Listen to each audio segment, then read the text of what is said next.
The depth of people who come to this event is so incredible. Great entrepreneurs, wonderful people, smart ideas, great interchange of ideas, and everyone is so open and embracing of each other. It's really a nice community to be a part of. Maybe you want to talk about monetization in the context of how you thought about it and specifically how not to interfere and compromise the user experience.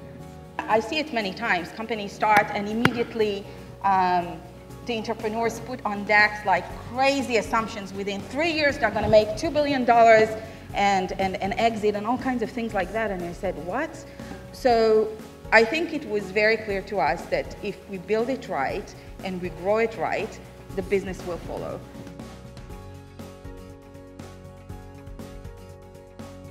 When I was running my company, I would always say, who's interested in X, Y, and Z theme? And you get to those people, you build the relationship, you give them data points so that at the point where you're going to ask them for money, it's not the first time you're seeing them, and then just figure out how to really efficiently get them information before that.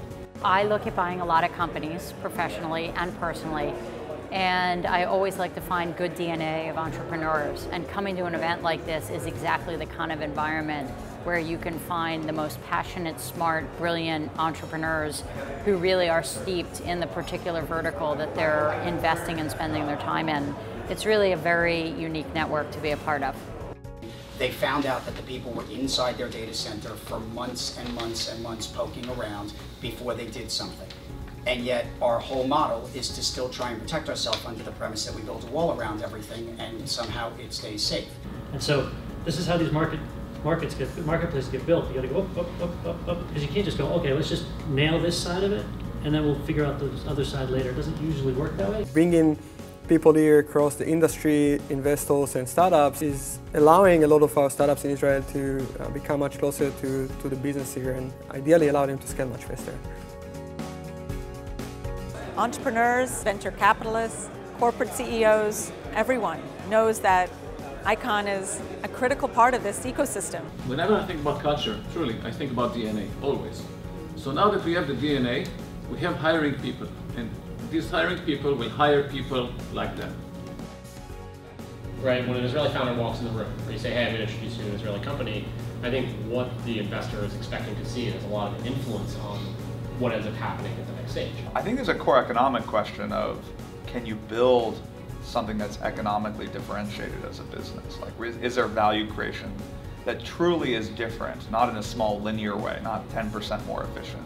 We had a day when we walked into a board meeting and the first line of our quarterly was Elon saying something along the lines of, we do not care about profits. So I type and click send, and as I click send, I see that it went to Rob Solomon. Rob Solomon was the head of product for Yahoo Shopping. And over the next 12 months, Yahoo Shopping looked a lot like so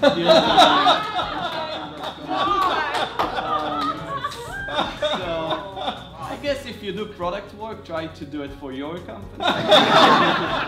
It's a warm and friendly place. It's a place that people come not just to network and to make deals, but also to make friends.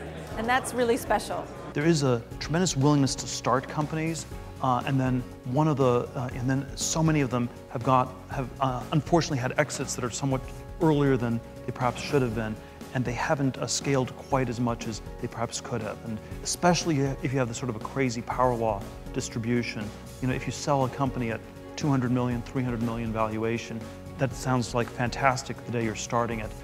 If everybody in the country were to do that, I'm not saying everyone does it, but if everybody were to do that, it ends up cutting things really quite short. So there is this very strange duality where people are willing to take extraordinary risk at the beginning, and then it becomes somewhat less risk-taking once there's some success. And as a result, I think there is this extraordinary gap. And if you could figure out a way to get around that, Israel would do vastly better than it is doing even today.